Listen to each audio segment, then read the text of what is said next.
Hello everyone, Michael the Mechanical here with a Hot Vlog 6, and today I'm just updating everyone on the situation, what's going on. Last night we just got the motor back. I'm going to put this back together again. I'll just pull out the camera and do some recording. I just got this back after getting the deck done again on the top of the block, and seriously, this machine job is actually slightly better than the one the original machinist did for my engine. So it's more suited to an RA rating for my head gasket rather than the other job was done. Like the other one, I was a little tiny bit concerned about. This, I'm confident in that machine surface. I advise against using sandpaper to try and emery down the block and decking it yourself at home, and I know why now, because those center section where the galleries are were actually low, and the ruler is a really good straight edge if you use it right and you read things right and you can feel it correctly. My dad was doing it and saying, nah, that play's not there.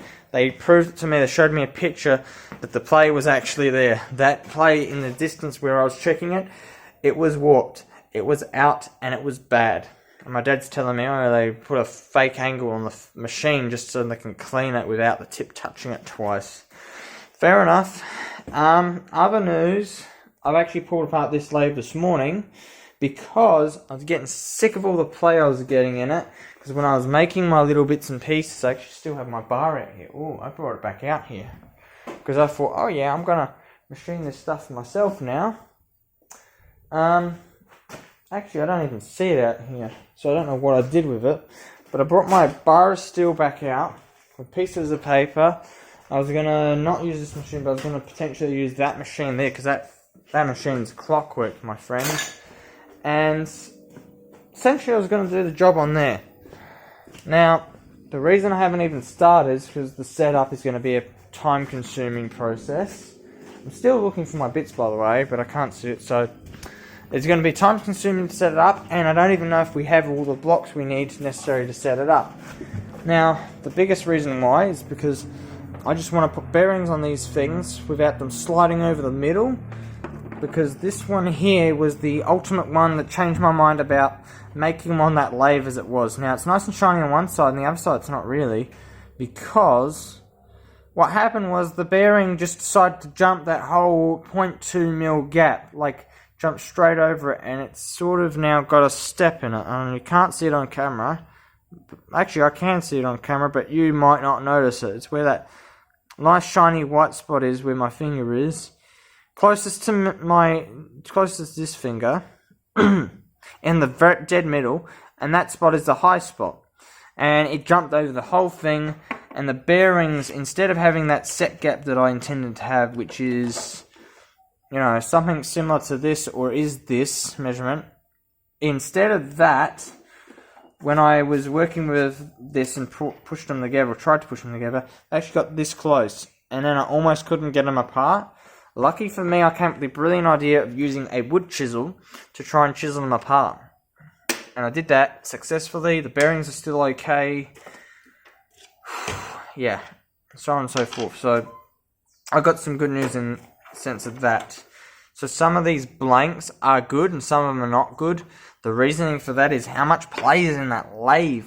It just takes up too little on one end and too much on the other. And when you try to back cut it nice and evenly, it just takes out way too much material from that low end, and it just keeps cutting. It's like cutting like a cone, and it's not good. It's making it too hard to work with. And that's like 0.33 millimeters, I believe, from one end to the other difference. And there's the measurements up there. 3.5 is the measurement I got out of it. Okay. Fair enough. Slightly wrong, but slightly right. Okay, now, I don't know what else I can show other than, yeah, I got a drawing there. I have to find my material, see what I can do. The little lathe is missing bearings for the handles, and these are going to be a pain in the butt to put back together again, but I know how to do it, roughly how to do it anyway. Don't use sticky tape, because sticky tape will try to pull the bearings out. You have to potentially use some plastic, a piece of string, something that's sacrificial. If it's not sacrificial piece of material, it won't work, because it's probably going to tear off on the edge here. And once this thing jumps, because see how it's got a housing like this, you have to make sure when you put these together, you put them together the right way around. So this dial here, numbers face you, so this has to go on like so and push straight on, bang over. It'll get to this point and then it'll go bang, snap into place like so when you're putting it back together again. So anyway, I think I'll leave it at that. This is going to be going back together soon. Thanks for watching. Mike Mechanical out.